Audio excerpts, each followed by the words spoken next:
بسم اللہ الرحمن الرحیم نحمدہ ونصلی علی رسولہ الکریم اما بعد۔ پیارے پیارے بچوں، ننھے منھے پھولو، اللہ تعالیٰ آپ سب کو ہمیشہ خوش رکھیں۔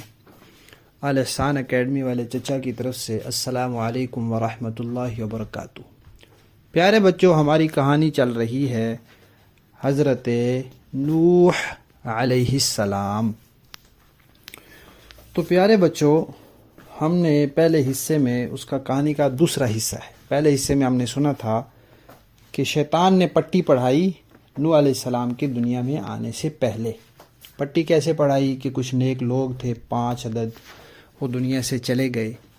تو شیطان نے لوگوں کو کہا کہ دیکھو، وہ نیک لوگ تھے، اللہ کے ولی تھے، آپ جب ان کے پاس جاتے تھے تو آپ اللہ کو یاد کرتے تھے، کیونکہ پیارے بچوں، نیک لوگ تو ایسے ہی ہوتے ہیں نا، جب انسان ان کے پاس جاتا ہے تو انسان کو اللہ یاد آتا ہے۔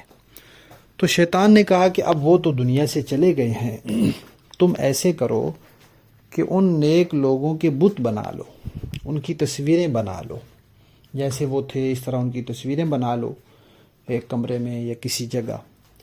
تو پھر جب تم وہاں جایا کرو گے تو پھر وہاں تم بیٹھ کے اللہ کو یاد کیا کرو گے۔ تو جیسے ان کی زندگی میں تمہیں ان کے پاس جانے کا فائدہ ہوتا تھا، اب ان کے دنیا سے جانے کے بعد بھی تم یہ فائدہ اٹھاؤ اور تصویریں بناؤ، ان کے بت بناؤ، اور پھر ان کے پاس جا کے بیٹھا کرو تاکہ تم اللہ کو یاد کرو۔ اب شیطان نے ان کو یہ پٹی پڑھا دی، ان کے دل میں یہ بات ڈال دی، انہوں نے اس پٹی کو پڑھ لیا اور اس کے مطابق انہوں نے وہ ان کے بت بنا دیے۔ حالانکہ ان کو تو یہ سوچنا چاہیے تھا کہ یہ جو نیک لوگ تھے یہ خود ساری زندگی تصویر سے منع کرتے رہے، بت بنانے سے منع کرتے رہے، اور ہم ان کو ان کی باتوں کو نہ مانیں تو یہ تو گناہ کی بات ہے، کیونکہ انہوں نے دین کا مسئلہ بتایا ہوا ہے، شریعت کا مسئلہ بتایا ہوا ہے۔ ہمیں اگر ان سے محبت ہے، ہم ان کے پیچھے چلنا چاہتے ہیں، تو پھر ہمیں ان کی بات ماننی چاہیے۔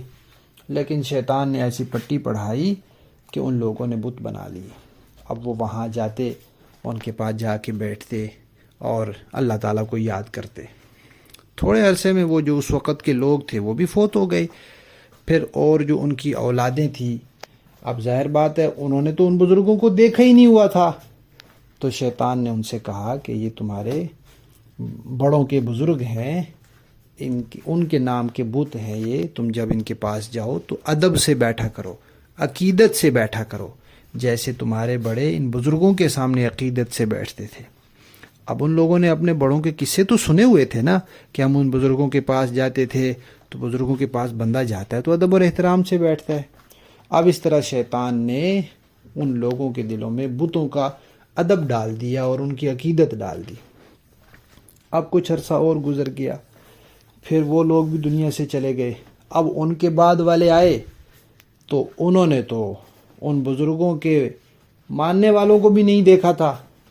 تو ان کو شیطان نے کہا، بھائی یہ تمہارے بڑوں کے بزرگ ہیں، یہ بہت پہنچے ہوئے ہیں، تم ایسے کرو کہ ان کے سامنے جھکا کرو، ان کو سجدے کیا کرو، تو اس طرح اللہ تعالیٰ تم سے خوش ہوں گے اور یہ بزرگ خوش ہوں گے اور یہ اللہ تعالیٰ کے پاس تمہاری سفارش کریں گے، تو اس طرح تمہیں بہت نیکیاں ملیں گی۔ تو شیطان نے ان کو یہ پٹی پڑھائی تو ان لوگوں نے پھر ان بتوں کو سجدے کرنے شروع کر دیے۔ تو اس طرح پھر انہوں نے ان بتوں کی عبادت شروع کر دی، سجدے کرتے، اور تو سجدہ تو صرف اللہ تعالیٰ کو کرنا ہوتا ہے، عبادت تو صرف اللہ تعالیٰ کو کرنی ہوتی ہے، لیکن شیطان کی پٹی پڑھانے کی وجہ سے وہ لوگ ان بتوں کی عبادت کرنے لگ گئے۔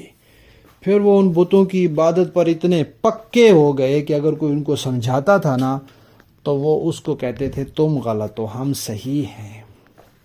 تو اس طرح کر کے شیطان نے ان کو کفر میں اور شرک میں مبتلا کر دیا۔ پھر کیا ہوا، پھر ہم انشاءاللہ کہانی کے اگلے حصے میں سنیں گے۔ کہانی کا حضرت نوح علیہ السلام والی کہانی کا دوسرا حصہ ختم۔